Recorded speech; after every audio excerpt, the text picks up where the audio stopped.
আসসালামু আলাইকুম দর্শক, আমাদের জামতলা বাজার আপনারা সবাই দেখছেন ইতিমধ্যে। দেখেন পুকুরটা কি অবস্থা রাস্তার পাশে। আমরা সবাই সচেতন হই। এই সব জঞ্জাল আবর্জনা পচি দুর্গন্ধ হচ্ছে, বাজারঘাট দূষিত হচ্ছে। আমরা সবাই আসেন সচেতন হই, এসবগুলো আমরা এখানে না ফেলি, একটা অন্য জায়গায় ফেলি। এই দেখেন, এটা স্কুল, হাই স্কুল।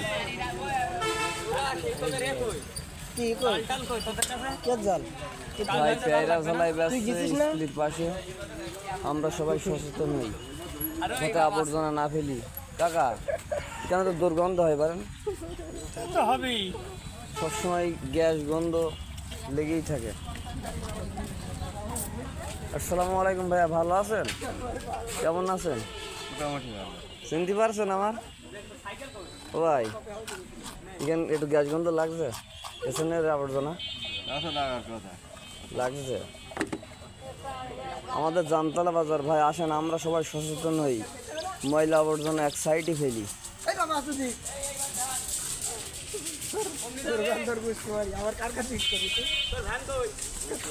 কে বলি জামতলা বাজারে মাছ আহা ধরিছে, বিল মাছ। হ্যাঁ নেই না, ওই স্কুলের একটা ভিডিও করবো পাগলা। আমার স্কুল মাঠের অবস্থা দেখাবো না? দেখেন কত আবর্জনা, দুর্গন্ধ।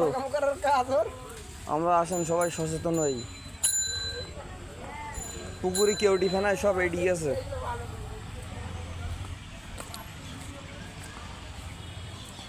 দেখেন কি অবস্থা সব কিছু। ছোট ছোট বাচ্চারা স্কুলে যাওয়ার জন্য খুব রাস্তাটার অবস্থাটা দেখেন। স্কুল মাঠে পানি বেঁধেছে, দেখেন আমাদের স্কুল মাঠটায় পানি বেঁধে কী অবস্থা হয়ে গেছে। ছোট ছোট বাচ্চারা এই রাস্তার স্কুল যেতে পারে না। আমরা সবাই সচেতন হই, আমরা সবাই আসেন একসাথে কাজ করি, পানি যাওয়ার ব্যবস্থা করি, পুকুরটা পরিষ্কার করার ব্যবস্থা করেন আপনারা সবাই। স্কুলে ছোটো ছোটো বাচ্চাদের অসুবিধা হয়, আমরা সবাই দেখি, কিন্তু দেখেও সব কিছু আমরা অবুঝেই থাকি সবসময়।